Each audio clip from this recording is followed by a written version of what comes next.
புதுச்சேரி பல்கலை துணைவேந்தரை சிறைப்பிடித்த மாணவர்கள் மீது தடியடி நடத்தி போலீசார் கைது செய்ததனால பரபரப்பு ஏற்பட்டிருக்கு.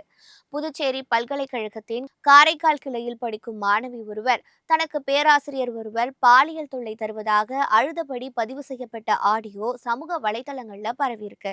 இது குறித்து முன்னாள் அமைச்சர் கமலக்கண்ணன் சம்பந்தப்பட்ட பேராசிரியர் மீது நடவடிக்கை எடுக்க கோரி ஆளுநரிடம் புகார் அளிச்சிருக்காரு. இந்நிலையில் புதுச்சேரி மத்திய பல்கலையிலும் மாணவி ஒருவர் பாலியல் துன்புறுத்தலுக்கு உள்ளாக்கியதாக புகார் எழுந்திருக்கு. பல்கலையில் எழும் பாலியல் குற்றச்சாட்டுகள் மீது நடவடிக்கை எடுக்காததை கண்டித்தும் சம்பந்தப்பட்ட பேராசிரியர்கள் மீது நடவடிக்கை எடுக்க வலியுறுத்தியும் இந்திய மாணவர் சங்கத்தினர் புதுச்சேரி பல்கலைக்கழக துணைவேந்தர் பிரகாஷ் பாபுவை முற்றுகையிட்டு போராட்டம் நடத்தியிருக்காங்க.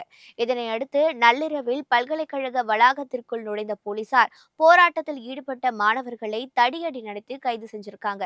மேலும் அவர்கள் மீது 4 பிரிவுகளின் கீழ் வழக்கு பதிவும் செஞ்சிருக்காங்க. மாணவர்களை போலீசார் அடித்தும் தரதரவென இழுத்தும் சென்று கைது செய்த வீடியோ சமூக வலைதளங்கள்ல பரவியிருக்கு.